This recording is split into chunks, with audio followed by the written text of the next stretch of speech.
So today we are doing Sierra's makeup, and I wanted it to be slightly colorful and a bit more editorial. So starting with her brows, she really doesn't need a lot. So I focused on emphasizing the tail ends of the brows, just really darkening the outer edges, and then going in to clean up with a bit of a brighter concealer. I wanted just a little bit of definition along the brows and not much else, because an editorial vibe is going to be as natural as possible. So although we'll go a little bit heavier with this makeup look, I still don't want to go full glam. So a slightly brighter shade right under the brow, and then packing on some concealer on the lids, because I do know that I'm going to go in with a heavier, brighter color. So I need to really lock in this base before applying anything else.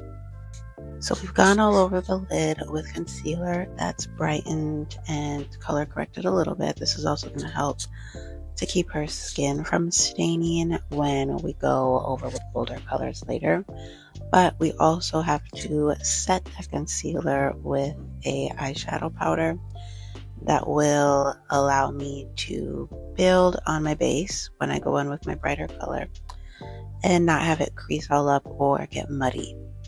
So we did that, and then I want to tight line along the lash line with a black eyeliner, because I will be applying lashes later, and I hate when you put on lashes and there's a bit of a gap between like the shadow and the lashes. So we want a really seamless effect from the lashes to shadow, if that makes sense.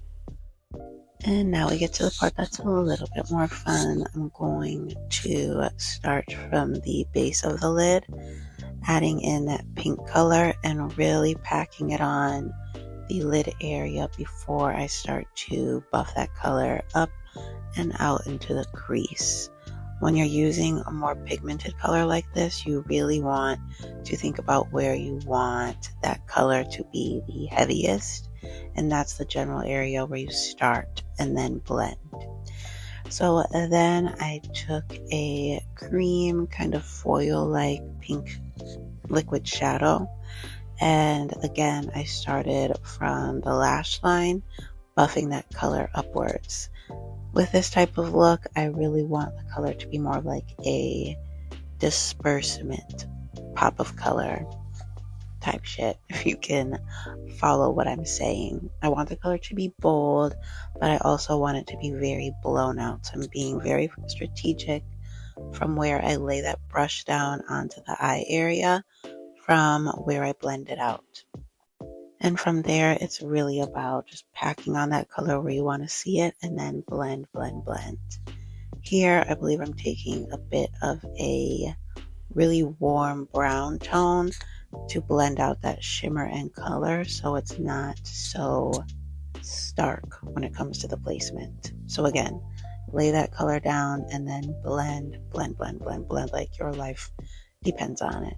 I spend more time blending than anything when you are doing a makeup application. So then going back in with a little bit of liner. Like, I don't want the liner to be that noticeable, but I really want a deep lash line, just so that way the eyeshadow really seems to pop. So I also will go over that eyeliner with a clean brush to smudge that liner out before applying mascara and lashes. So now I'm popping on the lashes. That part should be the easiest, but sometimes when your client has really curly lashes, it takes a little bit more time to press and work that into the lash line.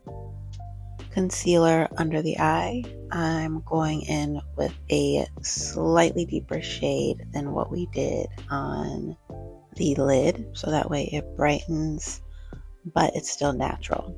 Because again, going for more editorial vibes, you really want the skin to look as close to just natural skin as possible.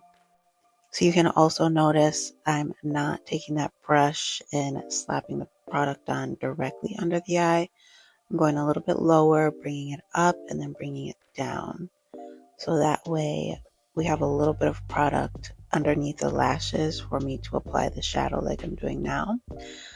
But again, it will still be really, really soft.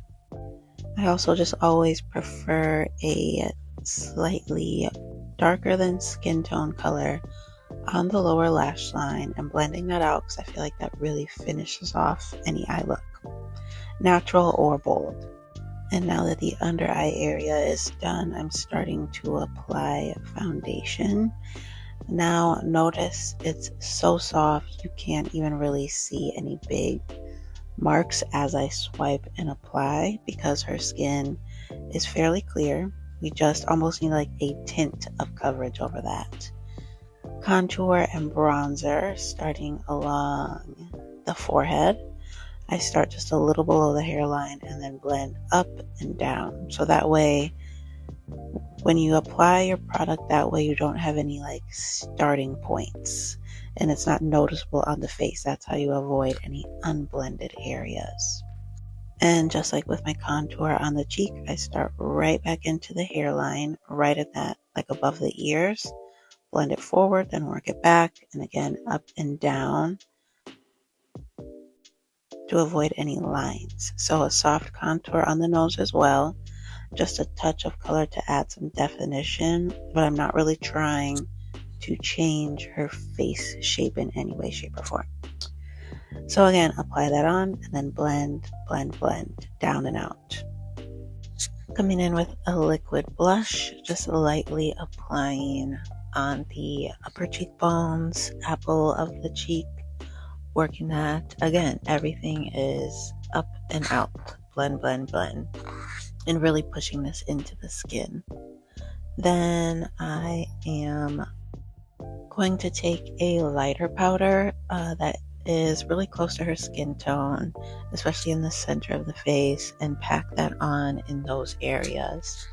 I usually like to use a brighter powder on the inside of the face and a slightly deeper powder on the outer edges of the face, and I kind of pack that deeper color right along the bronzer, contour, and jawline area. And I usually just hold both of those powders in my hand, dip that brush back and forth in between the two, sometimes mixing the both for the midpoints of the face, just for a really seamless foundation look. I believe that especially for brown skin, it is all about mixing the colors that you need to really get as close to your client or model skin tone as possible. Next, I'm coming in with a bronzer that is darker than the first one I applied, and I'm really just taking care to pack that color on right along the very edge of the face, or the very edge of wherever I applied that bronzer initially, or I guess you could say like right in the center. I really want to give the bronzer a little bit of an extra punch, so I'm concentrating that color right in the center area of wherever it was first applied, because I feel like that brings out the structure and gives a little bit more depth to the face. And I do that along the cheekbone, jawline, forehead, and nose, but again, just very, very concentrated.